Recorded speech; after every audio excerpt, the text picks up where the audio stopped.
Muy buenas noches y bienvenido a un nuevo programa de debate este día, lunes 24 de julio. Vamos a conversar hoy día con el ministro de Obras Públicas y alto dirigente del partido FMLN, Gerson Martínez. Buenas noches, Gerson. Bienvenido. Muy buenas noches. Vamos a hablar un poquito de todo. Vamos a aprovecharlo, digamos, en su experiencia política, pero también en su labor como ministro de Obras Públicas. Antes vamos a saludar a la Central de Seguros y Fianzas, que hace posible este primer segmento de debate. Durante 30 años hemos consolidado nuestro liderazgo en fianzas. Somos expertos en seguro de personas, seguro de daños, fianza segura. Nuestro servicio es de calidad, ágil y oportuno. Alcancemos juntos nuestras metas, porque los salvadoreños no nos dejamos vencer. 3 décadas de desarrollo. La Central de Seguros y Fianzas.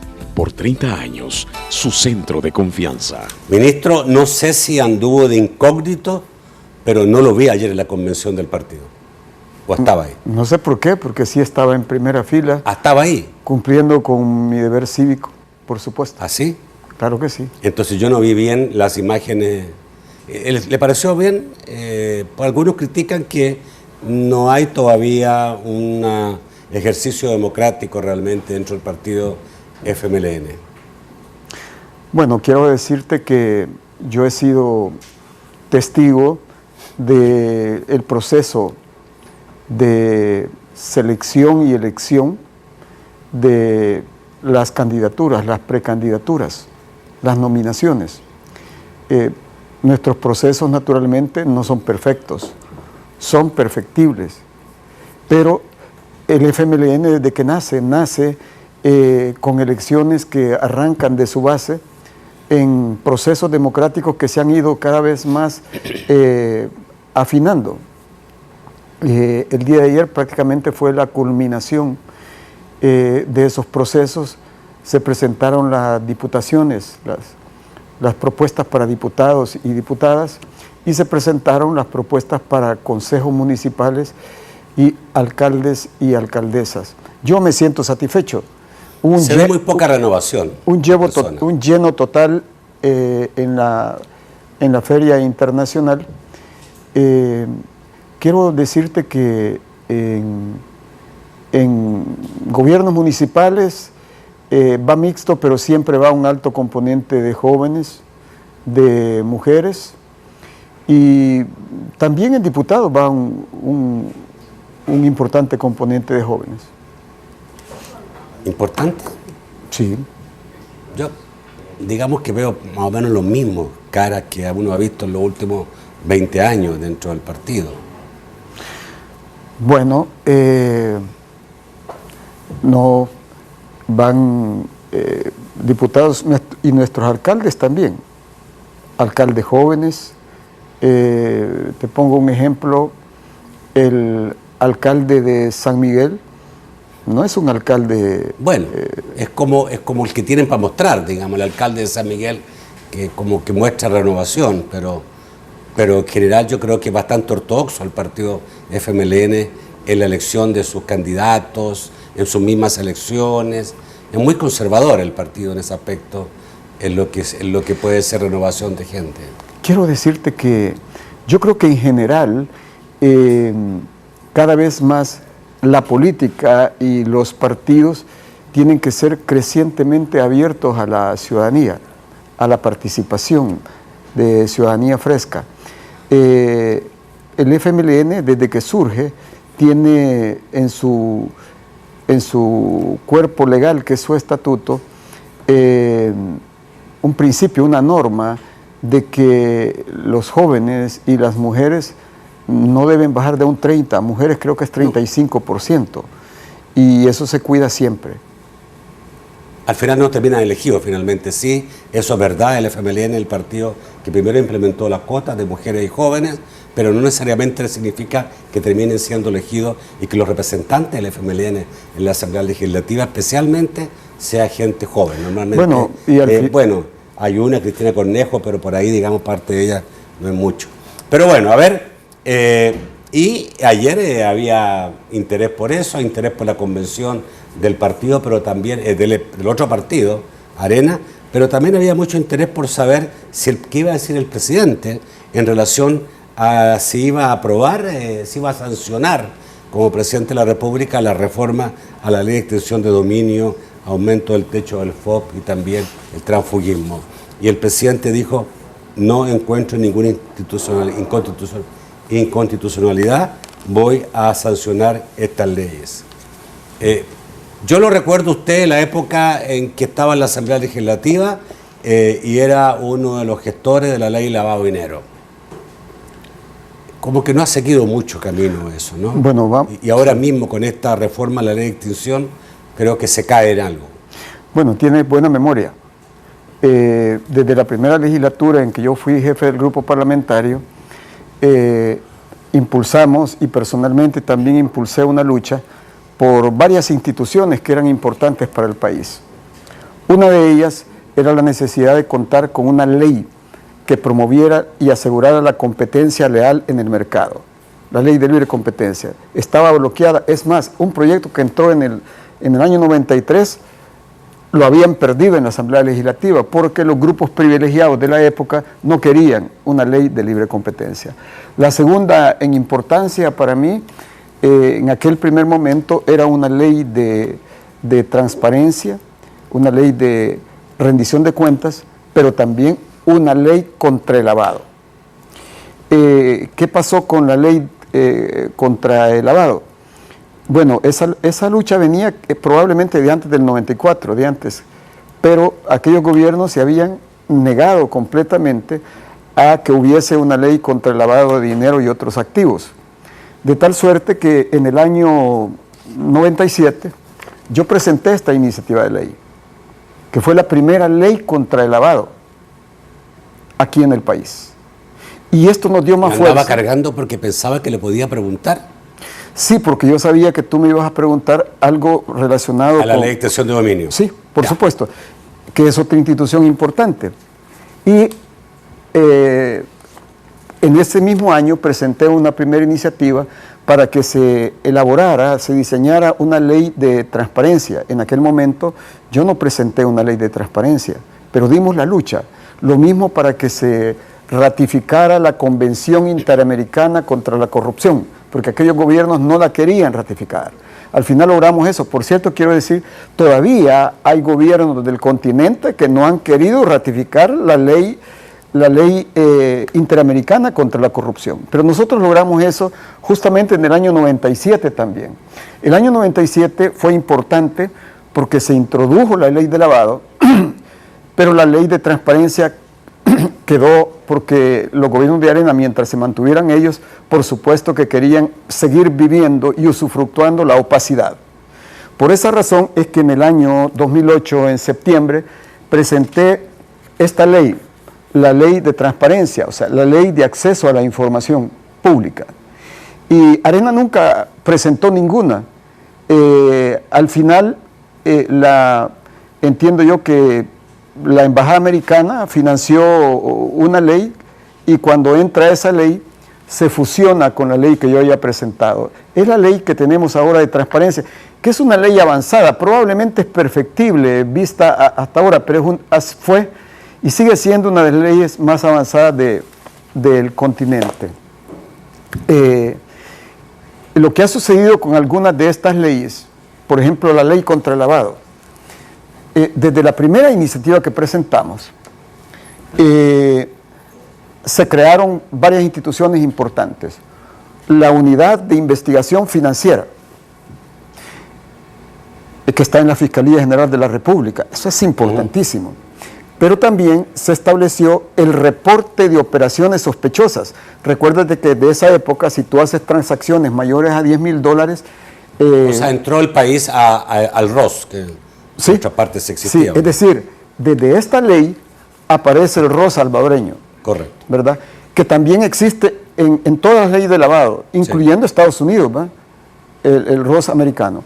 Por ejemplo, en el caso de los 15 o 20 millones de Taiwán, hay una cosa muy curiosa.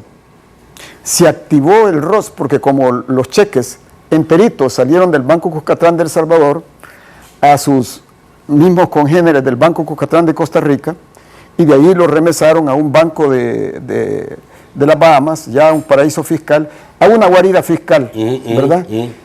Eso, mover 15 o 20 millones de dólares es una operación sospechosa. No, correcto. Máxime se venía en donación. Entonces se activa, mira qué curioso, se activa el ROS en Estados Unidos, pero no se activó el ROS en El Salvador. Debió activarse inmediatamente. A ver. O sea, ahí se expresó el régimen de impunidad.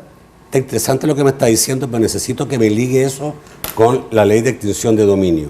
Vamos. En cuanto, y tengo creo que un minuto más para tirar el corte, a ver si por lo menos me hace el enganche. ¿En qué tiene que ver una cosa con la otra? Tiene que ver, porque el problema es el siguiente. ¿Qué pasa con los bienes ilícitos, productos del peculado, del lavado de dinero, de la extorsión o del secuestro? ¿Qué pasa con esos bienes, esas fortunas? ¿Se le van a dejar a los delincuentes? ¿O el Estado debe intervenirlos, incautárselos, verdad? Esa es la extinción, la ley de extinción de dominio, porque no son dueños legítimos, ¿Usted sino está de acuerdo con que eso? tienen dominio. No solo estoy de acuerdo, he luchado toda mi vida. O sea que no toda está mi de vida acuerdo con la contra eso. reforma que hizo su partido. Estoy de acuerdo, quiero decir que hay que hacer una reforma constitucional.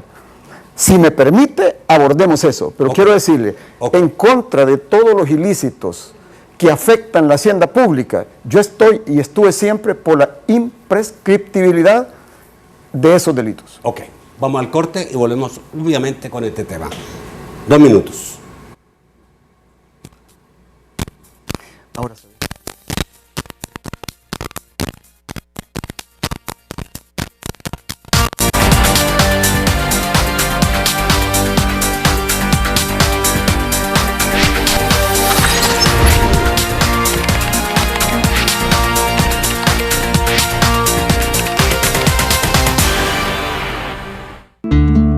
Él aún no está preparado para cosas de adulto. ¿Por qué darle cosas de adulto? Nueva Nido Uno Más deslactosada, especialmente diseñada para niños a partir de 1 año, que además de proteger su pancita, es más fácil de digerir. Protegerlos es darles la nutrición que necesitan.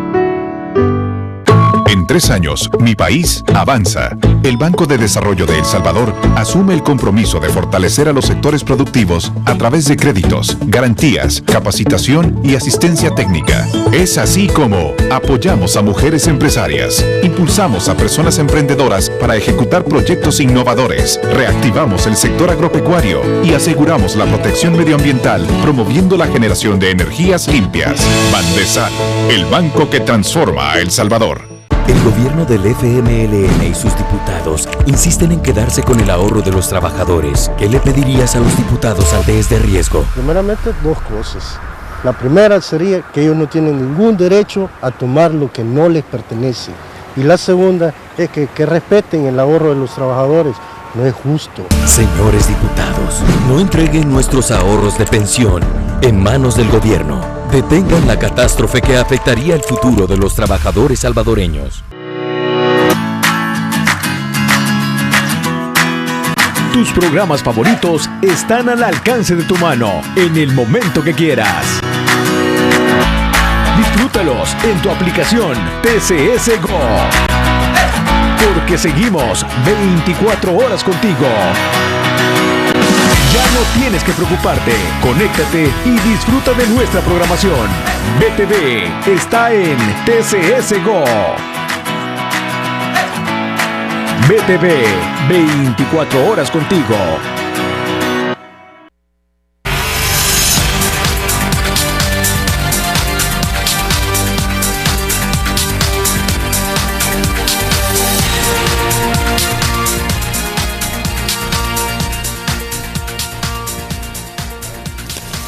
El segundo segmento de debate, gracias a Banco Agrícola. El Salvador quiere decirte algo muy importante. Escucha la voz de tu país. Soy El Salvador. Soy tu tierra. Y aunque nunca hemos hablado, es momento que me escuches. Tengo todo lo que buscas. Puedo ser lo que tú quieras. Porque mi oportunidad eres tú. Con tu fuerza produzco. Con tu ingenio progreso. Solo necesito que sigas creyendo en mí. A ver, vamos, te quité la palabra, pero realmente estaba importante. ¿Tú crees que esta ley de extinción de dominio, esta reforma que se hizo, no es la reforma adecuada? Creo que sí. Parece que no. Vamos a ver. Tú dices necesita reforma. ¿Qué dice? No. Lo que necesita reforma es la Constitución. ¿Por qué razón? ¿Qué dice el artículo 240 de la Constitución? El artículo 240 de la Constitución literalmente dice, y quiero decirlo, es un inciso, un artículo, y su último inciso es anacrónico desde mi punto de vista. Dice, los juicios por enriquecimiento ilícito sin justa causa solo podrán incoarse dentro de los 10 años siguientes a la fecha en que el funcionario o empleado haya cesado en su cargo. ¿Qué quiere decir aquí la Constitución? Que basta que un funcionario se enriquezca en los primeros 5 años y después llegue un gobierno del mismo partido, permanece en lo escondido, pero a los 10 años prescribe la persecución del delito, prescribe la pena y a los 10 años puede salir con su fortuna ilícita aparentando ser una fortuna honrada. Eso no puede ser. Entonces, ¿de qué se trata? No se trata de violentar la Constitución. Si la Constitución dice que son 10 años, son 10 años. Lo que hay que hacer es reformar el artículo 240 de la Constitución, que tú tienes razón, es algo que yo he venido planteando desde mi primera legislatura. Y mantengo eso. ¿Por qué razón? Para mí, los delitos de peculado, enriquecimiento ilícito, blanqueo o lavado de dineros, los dineros de las extorsiones y del secuestro, esos delitos deben ser imprescriptibles. La ley de lavado deben ser imprescriptibles. Claro, o sea que no prescriban. No prescriban nunca. Pase el tiempo que pase, siempre podrá perseguirse y castigarse ese delito. Hay un riesgo ahí, que al quedar imprescriptible y al no fijar un plazo, y si hay compinches en los sistemas judiciales o en otros niveles, que pasen los años y años y años y no se persiga. Entonces la reforma, a mi juicio, tiene que ir en este sentido, ¿verdad? Que las acciones de persecución y castigo por enriquecimiento ilícito deberán ser imprescriptibles, pero sin perjuicio de cumplir el principio de pronta y debida justicia. ¿Me explico? Sí. No prescriben nunca, sí. Pero debe tampoco deben dejarse para debe aplicarse el principio de pronta y cumplida justicia. Okay. Ahora, quiero volver a la parte inicial y fundamental. Los bienes de una persona investigada por delitos de robo al patrimonio, corrupción, narcotráfico, crimen organizado, deben ser tomados por el Estado, quitados por el Estado, incautados por el Estado. Eso crees tú. Pero vamos a ver. Antes que termine el juicio. Si alguien le robó, tienen que tomarse medidas cautelares, ¿verdad? Tienen que tomarse medidas cautelares. Pero si aquí, por ejemplo, se sigue con la permisividad y dándole largas, hombre, si estos carteles de la corrupción y del lavado deslocalizan, mira dónde han ido a parar los dineros de Taiwán. De acuerdo, pero por ejemplo, está bien, pero por ejemplo, la ANEP señalaba en este programa que había una empresa que por pago de impuestos, que estaba en litigio y que estaba en un tribunal, le habían congelado cuentas corrientes. Vamos a ver, yo podría hacer una afirmación. Ahí, ¿o tiene que ponérsele un coto? ¿A qué se refiere? Porque Veamos, si estamos hablando... pongámonos a pensar todos, incluyendo los ciudadanos que me miran ahora. Si yo tengo un negocio, que no lo tengo, pero si tuviera un negocio, y yo en las cajas registradoras cobro todos los días el IVA que paga la gente, el IVA que paga usted que me ve, y yo retengo, me convierto en agente de retención de 4 millones de IVA, y yo esos 4 millones no los entero al Ministerio de Hacienda, es decir, no entrego al Ministerio de Hacienda, esos 4 millones son míos. No, nunca lo fueron. Y si yo, por ejemplo, No, de acuerdo. Okay. Es un delito grave. ¿Grave? Es un delito grave. Pero obviamente, entonces significaría esto que la ley de extinción de dominio se debería aplicar a todo. ¿Dónde está el límite de esta ley? Bueno, todo lo que sea enriquecimiento ilícito, enriquecimiento, la Constitución le llama sin causa justa. Y concretamente, lo que se refiere... Ilícito, sí, los dineros, las fortunas, los activos, los inmuebles dentro o fuera del país, porque hay que rastrear esos bienes. Ese es otro elemento importante. Deben ser objeto de la ley de extinción de dominio. Bien. Una vez concluido el juicio, la persona puede ser sobreseída. ¿Qué pasa en ese caso? Bueno, vamos a ver. Se le devuelve. Es que marchan paralelo dos lógicas, la lógica penal y la lógica civil. Vamos a ver, si hay un servidor público, un funcionario como les gusta llamarse a algunos, si hay un servidor público que gana, ponle $1,200 mensuales, pero su patrimonio crece 5,000% en 3 años, hombre, la Constitución misma dice, se presume enriquecimiento ilícito. Este es el artículo 240. En su segundo inciso dice, se presume enriquecimiento ilícito cuando el aumento del capital o los bienes de un funcionario no guarde relación con sus ingresos.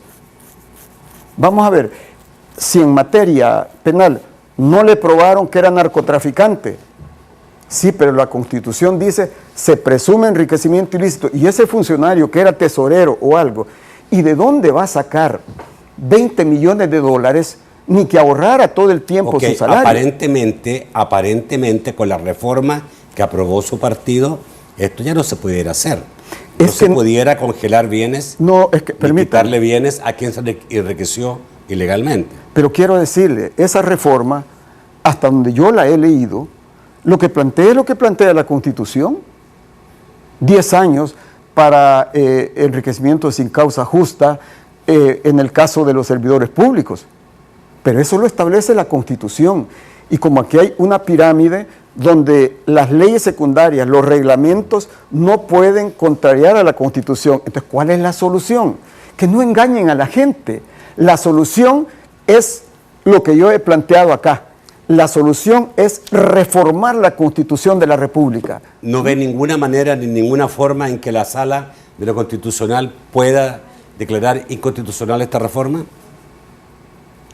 Pero tendría que declararse inconstitucional el artículo 240. No, mira, desde el año 94 se viene planteando el tema de la imprescriptibilidad de los delitos de corrupción.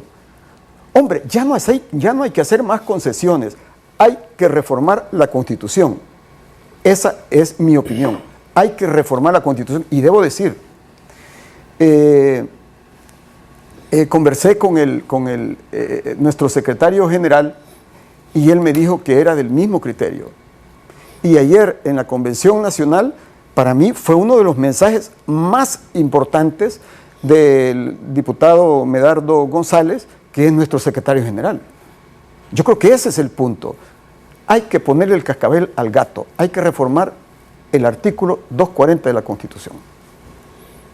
¿Qué le parece lo que dijo? Porque de otra manera, si en una ley, vamos a ver, se pone una cosa distinta, allí estás dejando... Sí, el problema es que la reforma constitucional tendría efecto, con suerte, el 2018, no, pero permíteme, después del segundo semestre. Si tú engañas a la gente y le dices, no, mira, yo voy a poner que van a ser 40 años o no sé cuánto, estás engañando porque lo que estás abriendo es un gran portón para la impunidad, porque entonces los narcotraficantes, los lavadores de los dineros de la corrupción y todo van a decir, mire, esto es inconstitucional y por lo tanto te votan los casos. El fiscal piensa que la reforma estableció lo que usted exactamente dice, una tregua para los corruptos.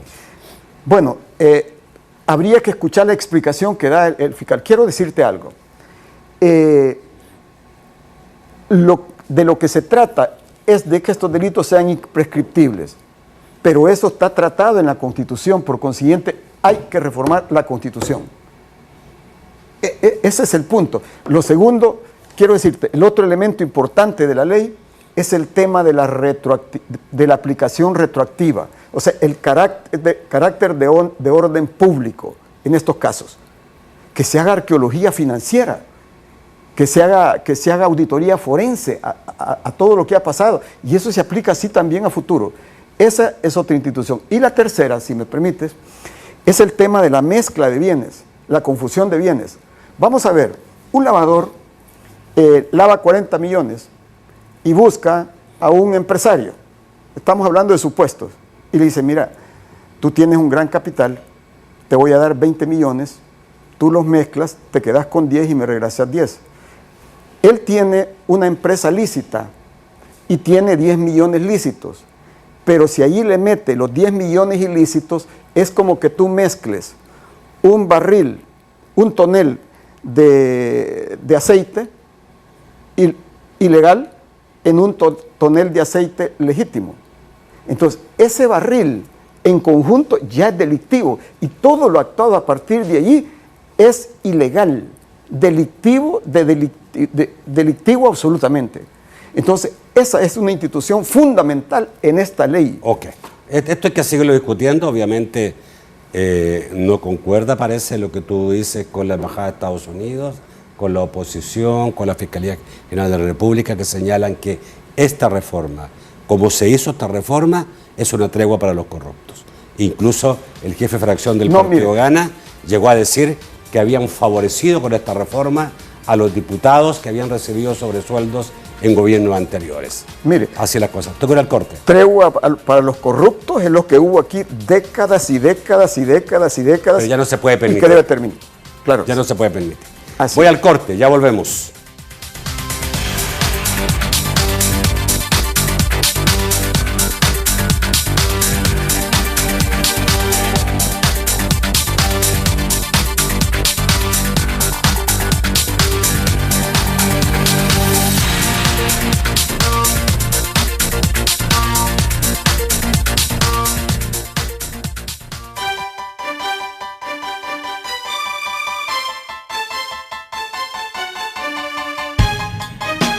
Falta de memoria, concentración y aprendizaje.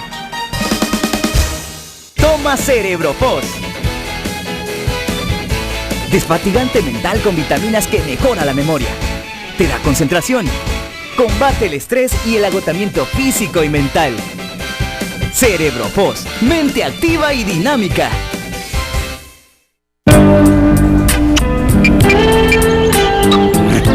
Un pedacito te hace feliz. Y también un entero. Pozo de la lotería. El pozo de la lotería. Entre más juegas, más se incrementa el primer premio. Lotería Nacional de Beneficencia. Pozo de la lotería. El pozo de la lotería va en $100,000.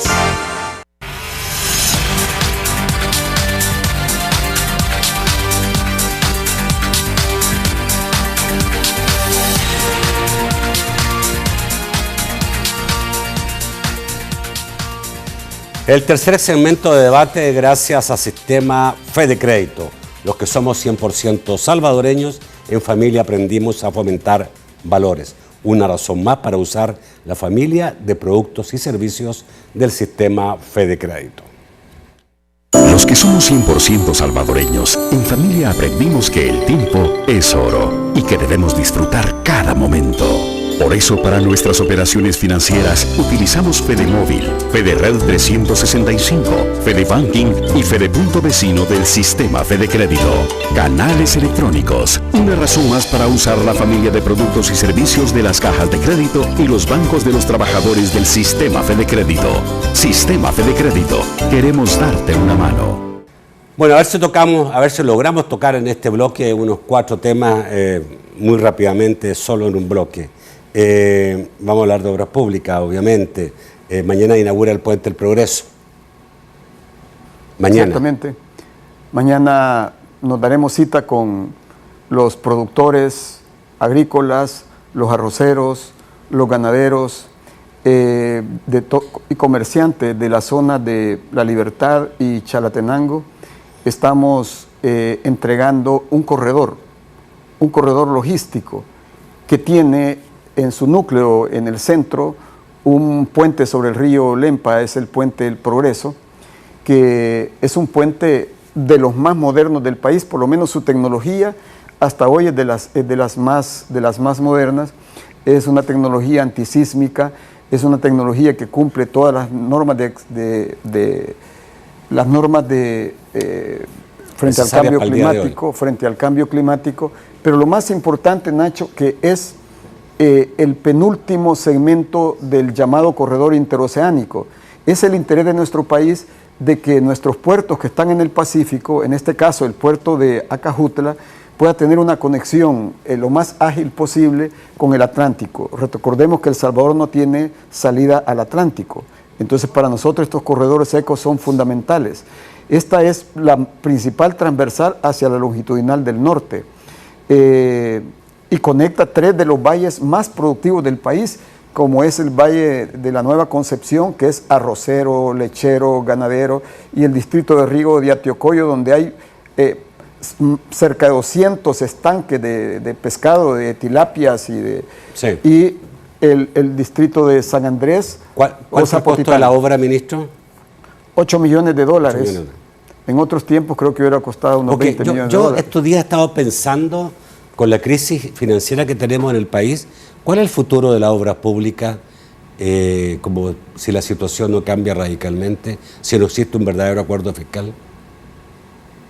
Yo no sé si usted va a poder, porque tengo la impresión que si el gobierno se ve en la obligación de seguir tomando dineros internos, va a tener que tomarlos de obras públicas.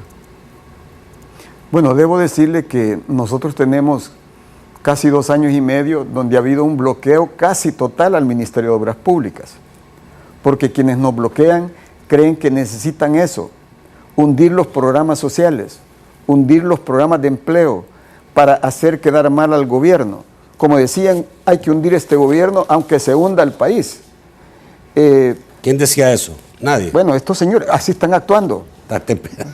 Así están actuando. Bueno, no solo están bloqueando los financiamientos, están bloqueando las donaciones para el país. Sí, ministro, pero hay una situación real, hay un endeudamiento nunca visto en el país, hay quienes con toda razón dicen ya no podemos seguir endeudándonos, no podemos, porque si seguimos endeudándonos vamos a crear mucho más problemas a futuro de los que hoy día tenemos. Entonces, por lo tanto, digamos, obviamente que se requiere un acuerdo fiscal donde seguramente no solamente haya un Estado austero, sino que también exista mayores ingresos para que el Estado funcione. Pero mientras no haya acuerdo fiscal, yo creo que las obras públicas van a ser las mayor afectadas, porque afectar la educación o la salud es más complicado. Bueno, ese ha sido el interés, ¿verdad?, de los que nos bloquean. Pero mira, por más que han tratado de estrangular al Ministerio de Obras Públicas, no podrán detener la autopista al Puerto de la Libertad. Eso ya está. No podrán detener el bypass al Puerto de la Libertad. Esos dineros ya están. Por supuesto. Y además debo decirle, como no hay corrupción en el Ministerio de Obras Públicas, hoy un ministerio que antes no era objeto de cooperación internacional, hoy es un ministerio que recibe cooperación internacional porque genera niveles de confianza.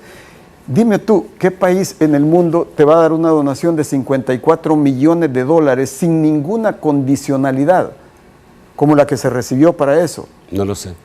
Bueno, El Salvador lo ha recibido. es Ministro, esa donación. ¿Cuál es el monto para este año de la inversión en obras públicas? Bueno, la inversión en obras públicas va a sobrepasar los 100 millones de dólares. ¿Solo 100 millones de dólares? Sí, en el Ministerio de Obras Públicas.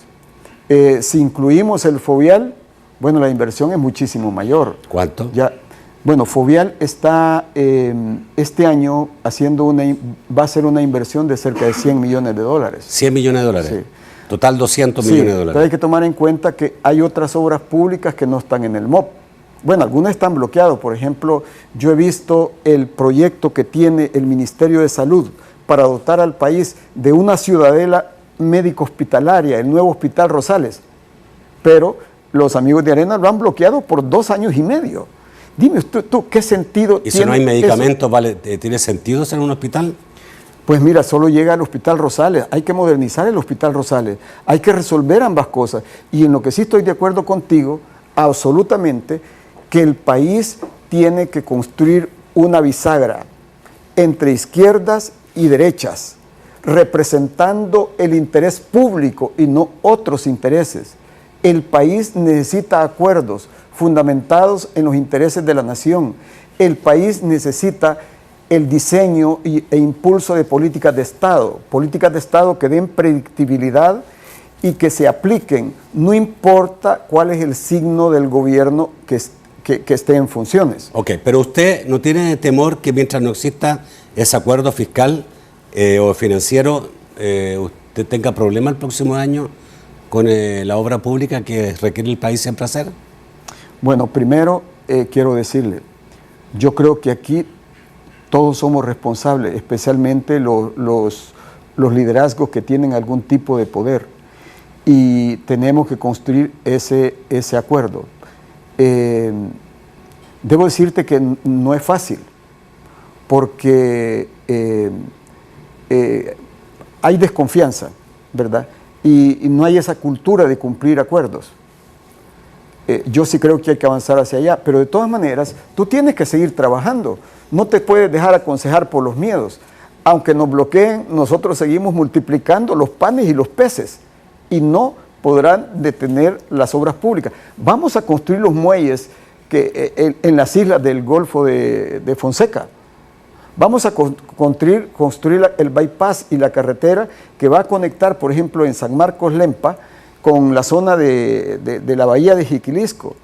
Vamos a construir la carretera turística de la Unión a Playitas. Es decir, nosotros vamos a seguir multiplicando la obra pública.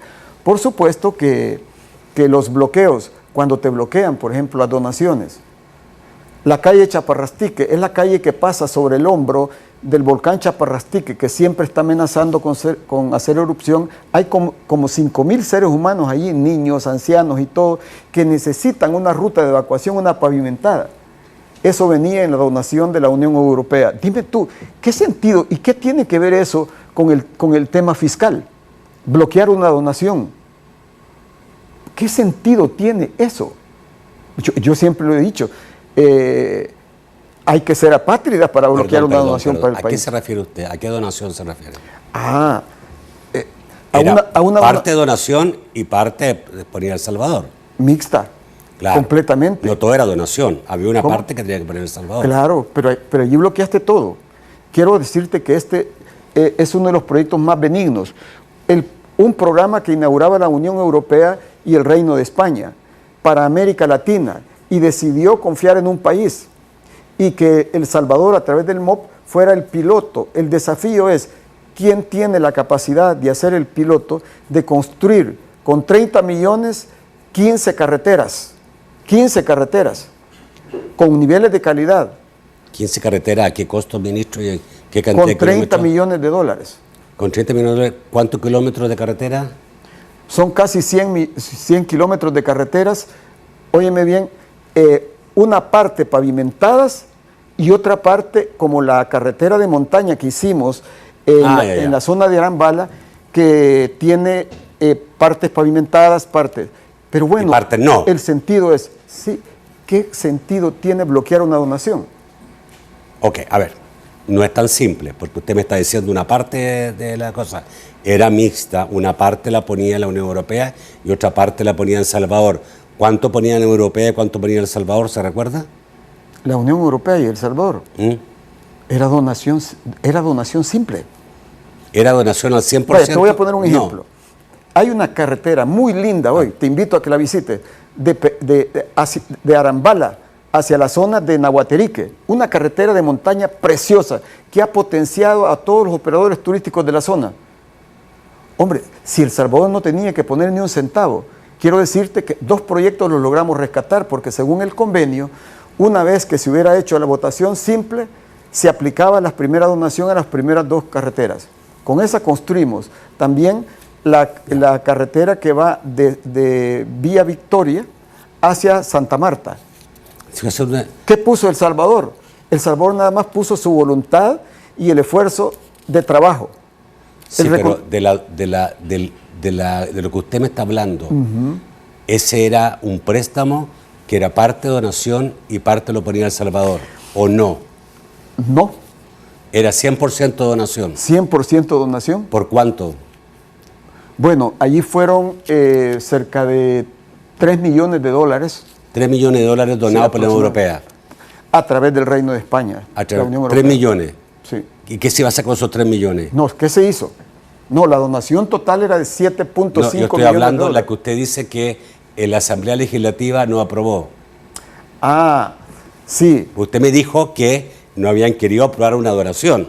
Y yo le dije, es que no es donación, es mixta. Ah, bueno, esa es otra cosa. Ah, es que me están enredando. No, es mixta.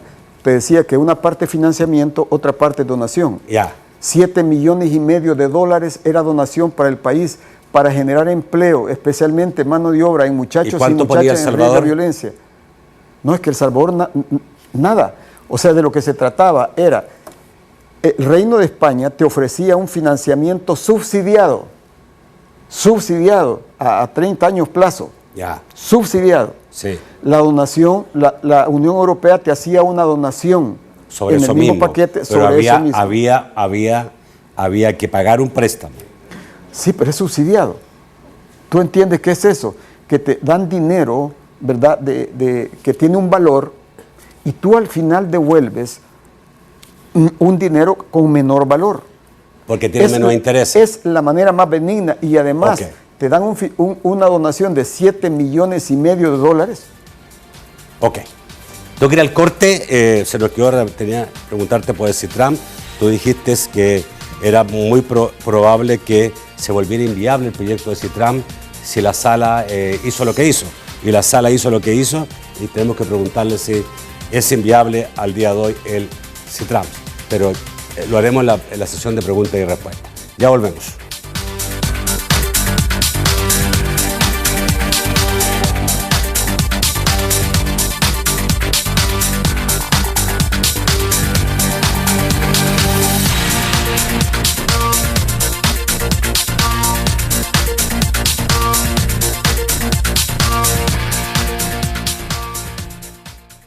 El gobierno del FMLN y sus diputados insisten en quedarse con el ahorro de los trabajadores. ¿Qué le pedirías a los diputados ante este riesgo? Todos los salvadoreños hemos trabajado y ahorrado para nuestro retiro. Yo creo que a ellos no les gustaría de que les tocaran lo de ellos.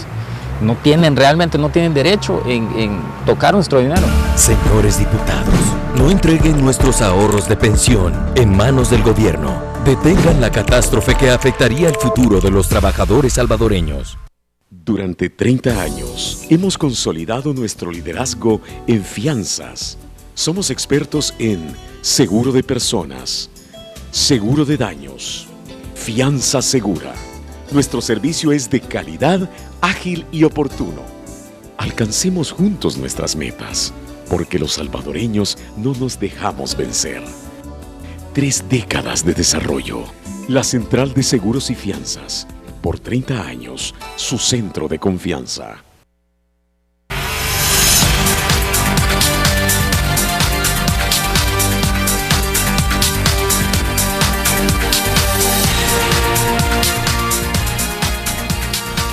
El siguiente segmento de debate gracias a CerebroFOS, reconstituyente de la célula cerebral. CerebroFOS mente activa y dinámica.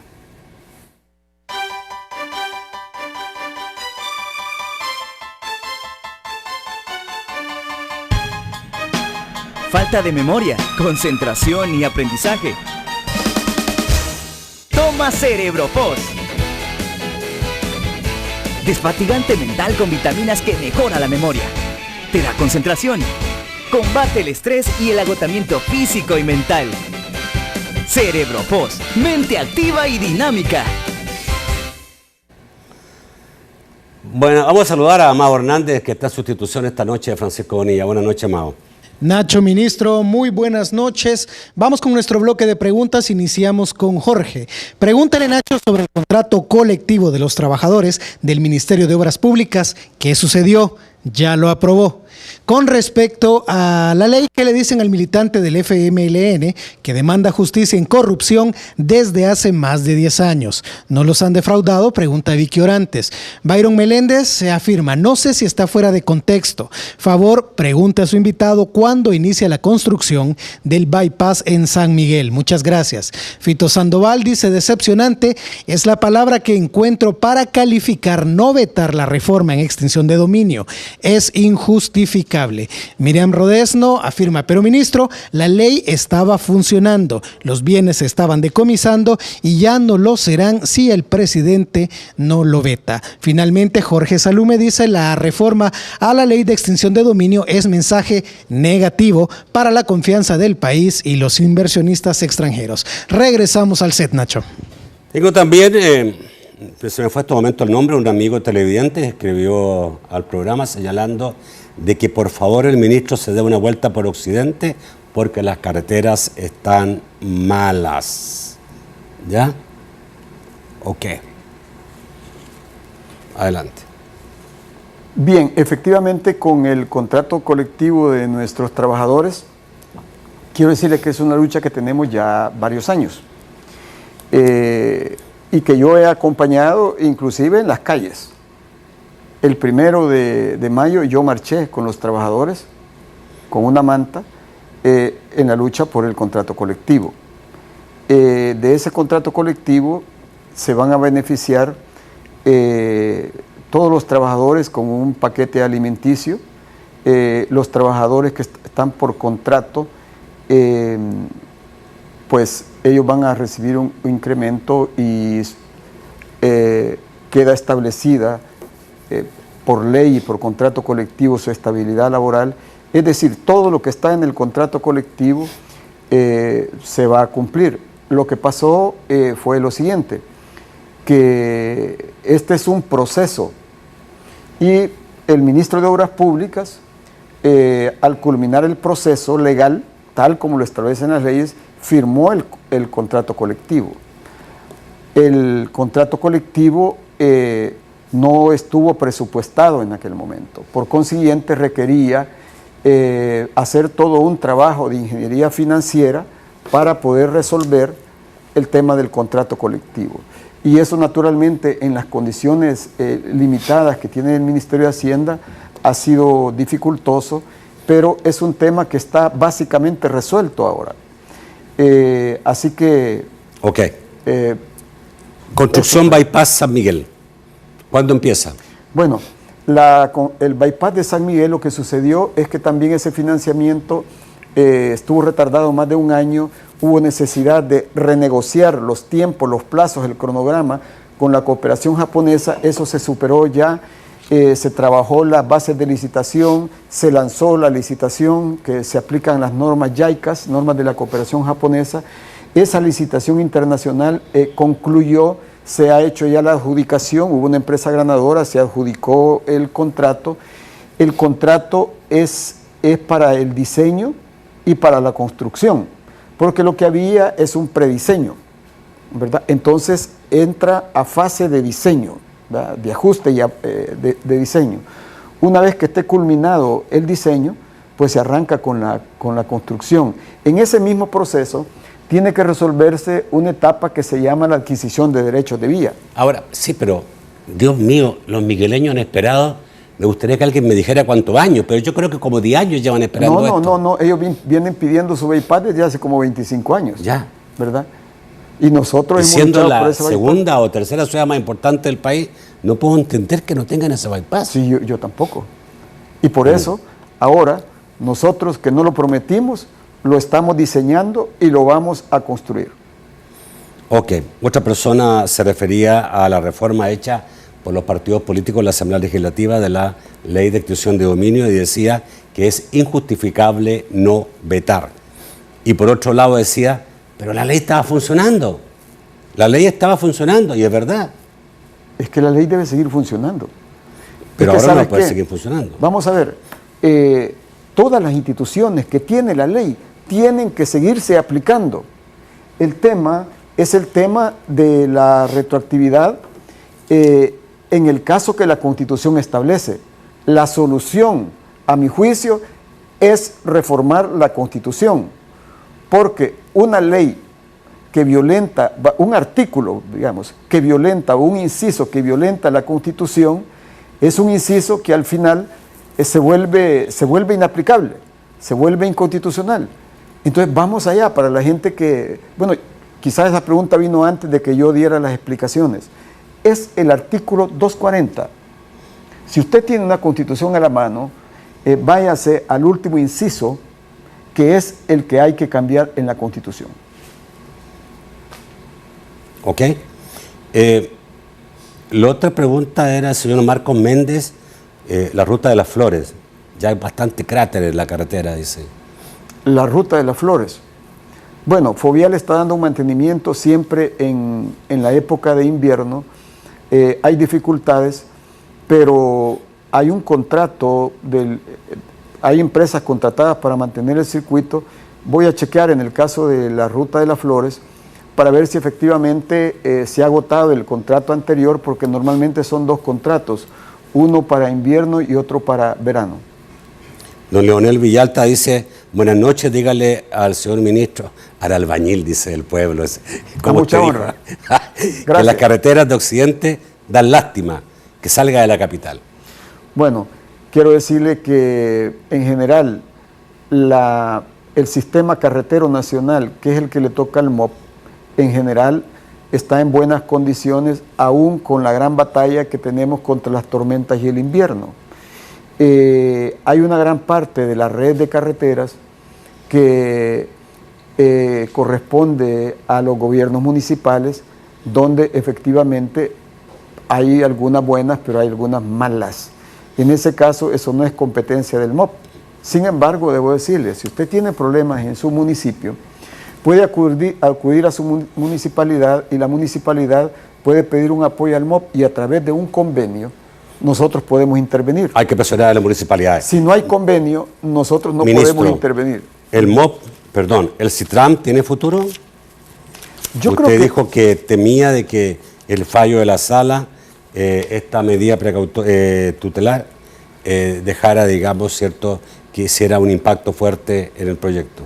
Sí, mire, lo que yo planteé era que había que observar cómo la medida que tomó la sala, cómo iba a impactar en el modelo operativo y cómo esto iba a impactar en el modelo financiero, que es el que asegura la sostenibilidad de un sistema. Entonces, los BRT, los grandes sistemas de movimiento de pasajeros masivo y rápido, su modelo operativo descansa en la velocidad de las unidades. Y en la ruta exclusiva. En la velocidad. En la vía exclusiva. Entonces, pero ¿cómo lo ve ahora? Porque ya me queda 30 segundos. Vamos a ver, lo que estamos monitoreando, el comportamiento, si la situación se prolonga y lo proyectamos en el tiempo, es insostenible. Es insostenible. Pero bueno, habrá que ver en algún momento, la sala va a dar un fallo, ¿verdad? Y es importante en este caso la pronta y cumplida justicia, ¿verdad? Y eso... O sea, usted esperaría que fuera lo antes posible, sí, para poder, digamos... Y que allí se pueda regular. Ok. Ministro, muchísimas gracias por esta noche. Perdone que lo llevo corriendo, pero la verdad es que los tiempos yo tengo que cumplirlo exactamente. No se preocupe, ahí me vuelve a invitar. Con gusto. Para una próxima. Será un gusto. Aunque sea en el 2019. Gracias. Gracias. Gracias. Me estás diciendo que en 2019, cuando sea candidato o cuando sea presidente, no. ¿Cómo va eso? ¿Usted quiere hablar de política? Usted no me quiere decir. ¿Usted quiere hablar de política? Usted no quiere decir. No estamos hablando de cosas de trabajo. Bueno, nos vemos mañana a las 8 de la noche en un nuevo programa de debate. Que pasen muy buenas noches.